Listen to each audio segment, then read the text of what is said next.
ওসমান হাদি জীবন দিয়ে গেল। হয়তো কেউ কেউ ভাবতে পারে সত্যের পক্ষে লড়াই করে সে পাইলটা কি, হকের পথে চলতে চলতে সে পাইলটা কি, অনেকেই বলতে পারে যে পেয়েছে মুকুটহীন সাম্রাজ্য, সম্মানের এক উচ্চ সিঁড়ি। তাম পৃথিবীতে যার নাম উচ্চারিত হচ্ছে, যার জন্য দোয়া হচ্ছে প্রত্যেকটা সত্যিকারের মুমিন দিল থেকে,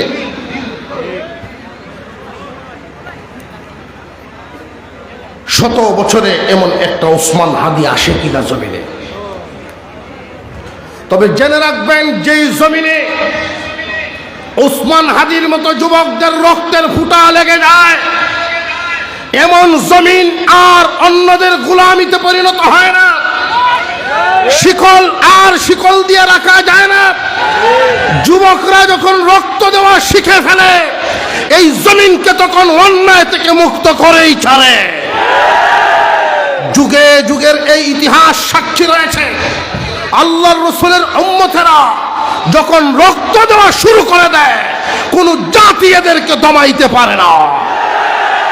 ভারতবর্ষে কখনোই হিন্দুর চাইতে মুসলিমরা বেশি ছিল না, কখনোই মুসলমানরা বেশি ছিল না, সংখ্যায় কম।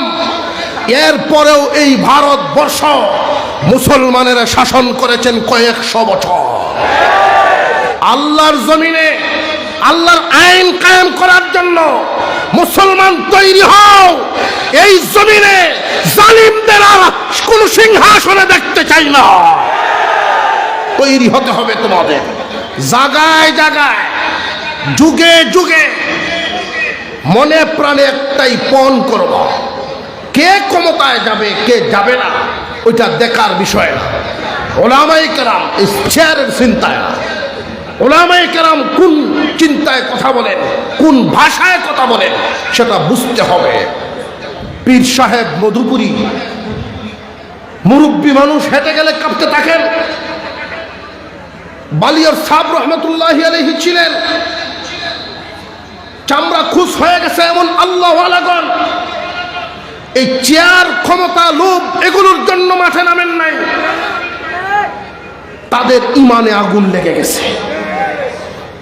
আল্লাহর জমিনে আল্লাহর হুকুম কায়েম করার জন্য ৯৫% মুসলমানের দেশে কোন একটা আইন যদি ইসলামের পক্ষে পাশ করাইতে হয়, লক্ষ লক্ষ মানুষ রাস্তাঘাটে মিছিল করা লাগে, তবু আইন পাশ হয় না। অথচ ইসলামের বিরুদ্ধে রাতের অন্ধকারে আইন পাশ হয় না। এই দুঃখ এদের অন্তরকে আঘাতপ্রাপ্ত করেছে।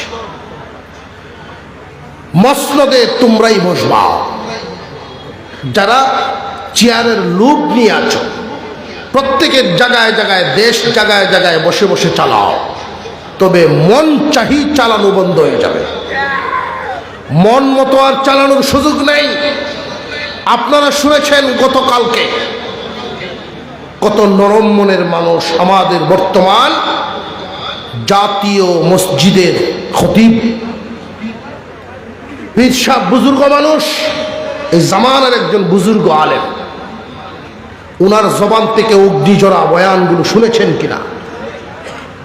আবু বকরের ইমানে যেভাবে আগুন ধরে গেছে, নরম মেজাজের মানুষগুলোর ইমানে আগুন ধরে গেছে। মুসলমান ভাইয়েরা, টার্গেট একটাই, এই জমিনকে যেহেতু কোরআনের জন্য তুমি কবুল করেছ, ইনশাআল্লাহ আশাবাদী ওসমান হাদির রক্তের ফুটা কবুল হবে। এই জমিনে আল্লাহর দ্বীন কায়েম হবে ইনশাআল্লাহ। এই ধারাবাহিকতা ঠিক রাখতে হবে। স্বপ্ন থাকবে জমিনে যেন আল্লাহর হুকুম, আল্লাহর আইন কায়েম হয়, ইনসাফের বিচার ব্যবস্থা হয়। বাদশার ছেলে অন্যায় করেছে, যেই মানের বিচার, ফকিরের ছেলে অন্যায় করেছে, একই মানের বিচার। রক্তের বদলা রক্ত হয়। আমরা কি দেখছি? বর্তমান মানুষের বিবেক দ্বারা পরিচালিত যেই রাষ্ট্র ব্যবস্থা, যে আইন ব্যবস্থা, সম্পদের শক্তি, অর্থের শক্তি, পাওয়ারের শক্তিমান ওই সমস্ত লোক যারা, এদের জন্য আইন একটা উদাহরণ দিয়েই দিই আপনাদের সামনে, মাকড়সার জালের মতো। শক্তি ক্ষমতা যদি তাকে ছিঁড়ে ফিরে বেরিয়ে যায়, আর দুর্বল বেচারা ছোট ছোট প্রাণী, মশা মাছি দেখছেন না কি আটকে দেখছেন তো? আমার কথা বুঝেন আপনারা? মাকড়সার জাল দেখছেন তো? এই মাকড়সার জালের মধ্যে ছোট ছোট পোকা ছিদ্র হয়ে যাইতে পারে না, এর শক্তি কোলায় না। এটার মধ্যেই দেখবেন আত্মা নাড়াইতেছে, এর দম ফেলতে হতে শেষ। আর যদি ধান ক্ষেতের ফরিং এর মতো একটা শক্তিশালী পোকা আসে, গণতন্ত্রের সংবিধান তানবীর সুবহানের জন্য না, ছিঁড়ে ফিরে অন্যায় যত বড়ই হোক হেলিকপ্টার ছাদের উপরে নামবে, ঘর থেকে উড়াল দিয়ে নিয়ে চলে যাবে। 10টা খুন করলেও তাকে ধরার নাই। কিন্তু যদি ইনসাফ কায়েম হয়, তানবীর সুবহান কেন? আমাদের এই দেশে সোনারগাঁয়ে ইসলামী আদালত কায়েম হতো একবার, ইতিহাস দেখবেন আপনারা। সোনারগাঁয়ে ইসলামী জজ, শরীয়তের পরিভাষায় তাদেরকে কাজী বলা হয়। আমাদের শরীয়তের পরিভাষায় প্রধান বিচারপতিকে কি বলা হয়? আরে মুসলমান যুবক ভাই, চিনবো কাজী? কাজীর কথা জিজ্ঞেস কোনো ব্যাপার আছে? ঠিক না বেটি?